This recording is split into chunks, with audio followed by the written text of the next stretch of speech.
gift of life. Blessings, Amy. Chapter 1. Your lab work looks fantastic, Darcy. Dr. Mona Reyes smiled and sank down onto the round rolling stool across from the exam table. I can't believe it's been 2 years since your transplant. Your kidney numbers are perfect. Darcy forced her lips into a smile and hugged her arms over her green shirt. Time has flown, she said. She wanted to believe those words, but in truth, time had stopped 18 months ago when her fiancé, Jace, died. She sat up taller, steeling herself against the wave of grief that always seemed to lurk at the back of her mind, waiting to drag her under. She would never forgive herself for what happened to him. The sound of Dr. Reyes scooting her stool over to the exam table jerked her from her thoughts. She took Darcy's hand in hers. What's on your mind?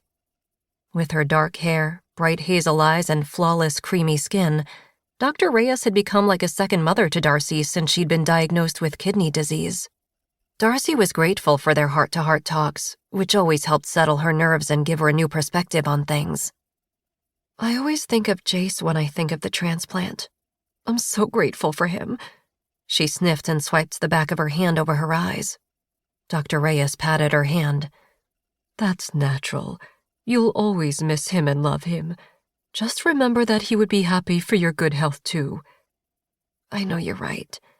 Darcy tried to clear her throat past the lump that swelled there. Do you want to talk about how you're feeling? Darcy shook her head. She was certain her doctor had better things to do, such as seeing more patients, than to hear about Darcy's holding pattern of grief, regret, and guilt. She held her breath, then released it as the truth spilled out of her. I've been thinking about finding my biological mother. I remember when you shared with me that you're adopted. My parents never hid that from me, and even though I love them and am so thankful for everything they've given me, I can't help feeling that something is missing in my life. I wonder if I wouldn't feel so hollowed out if I found my mother. She fidgeted with the hem of her top. Dr. Reyes nodded. I know you're anxious to find out if your kidney disease is hereditary. Exactly. Well, I might be able to help you. Dr. Reyes wrote something on a piece of paper and then handed it to Darcy. My best friend is adopted, and she contacted this not-for-profit agency when she wanted to find her parents. Thank you. Darcy studied the piece of paper where Dr. Reyes had written down a website for an organization called Lost and Found.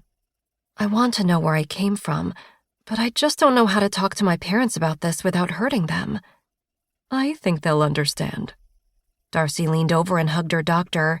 You're the best. Back at you. Dr. Reyes grinned. Now, do you need any refills? They discussed the cocktail of medications Darcy would take for the rest of her life in order to keep her transplant viable.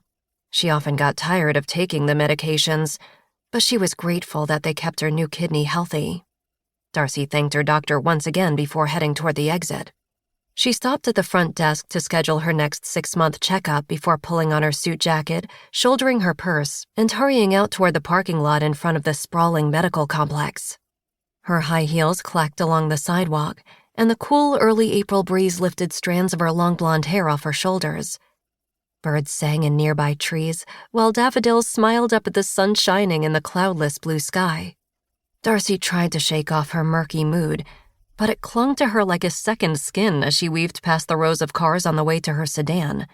She pulled her phone from her back pocket and found no missed calls or messages waiting for her.